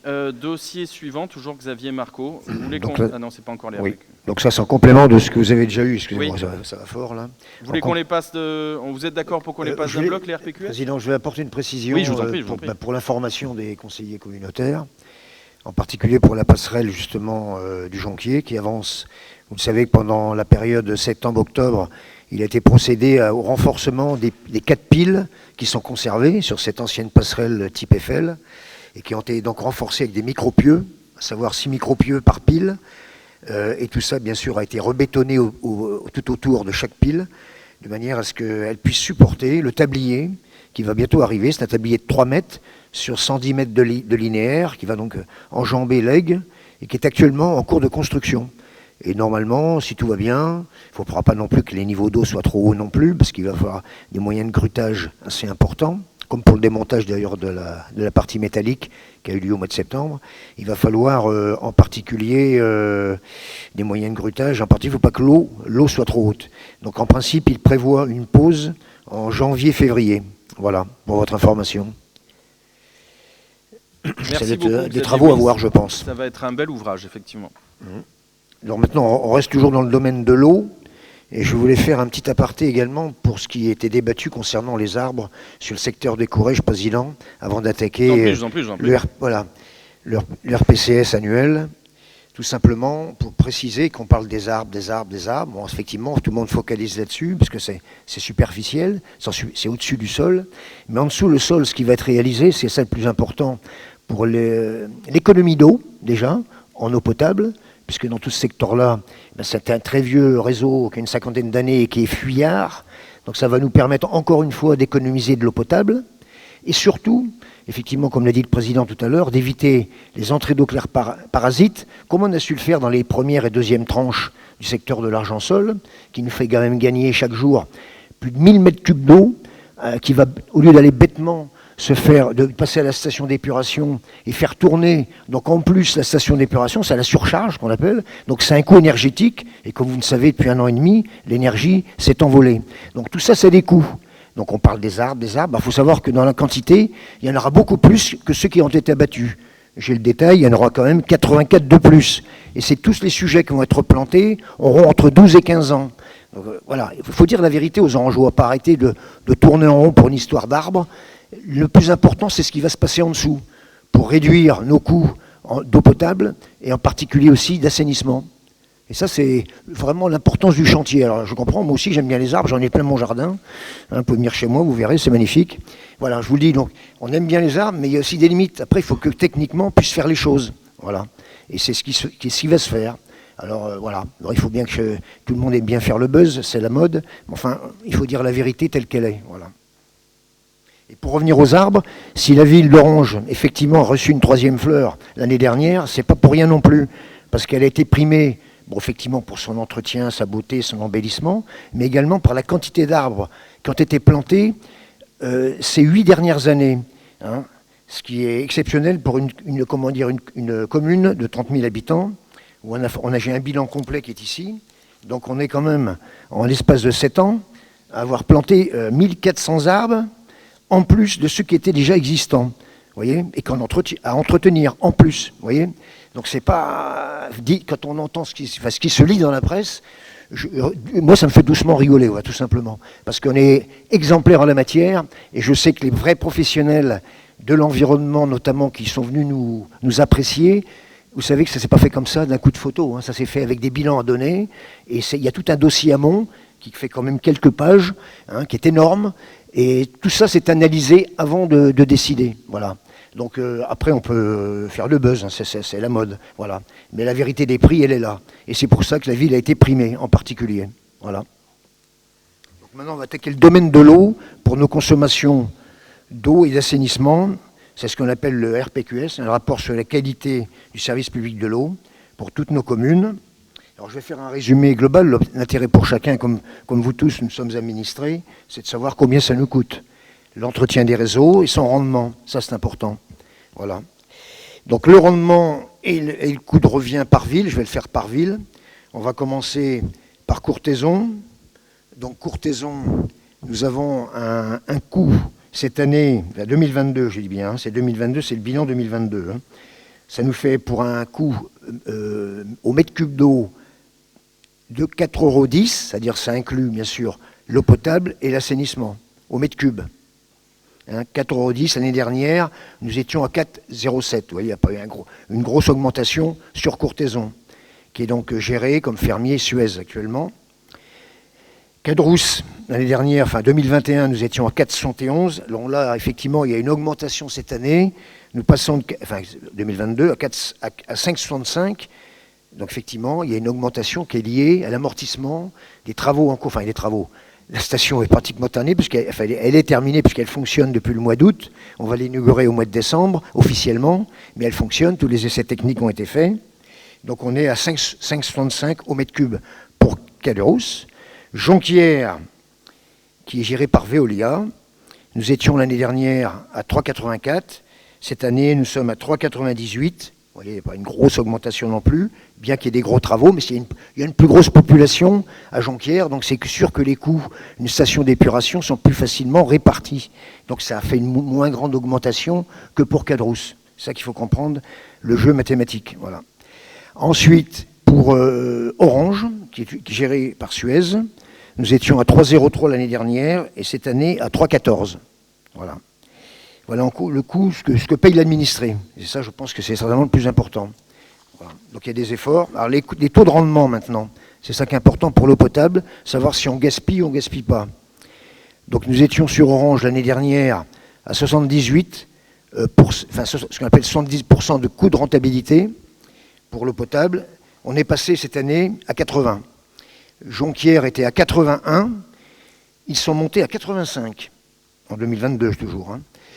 Pour Cadrousse, qui était à 87, ils sont restés stables.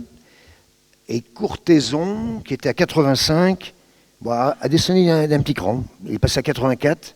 Bon, ça c'est explicable peut-être certainement par le fait qu'on a eu des retraits aussi des caves.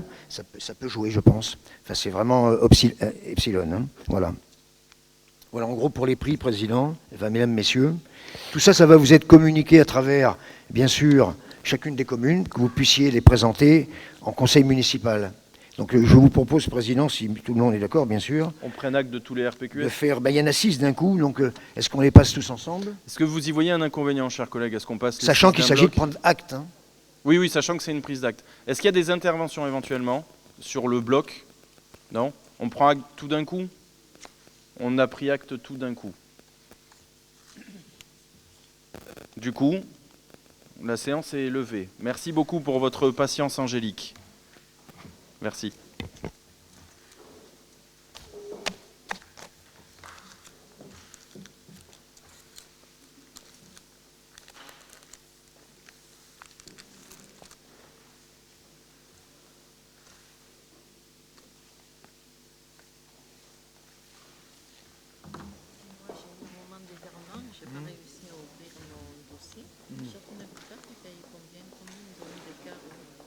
je t'ai dit, on était à Je sais pas, chez Zappé. 5,96, on est à 6 là maintenant. Putain, c'est plus cher. Eux, c'est plus cher. Et on n'a pas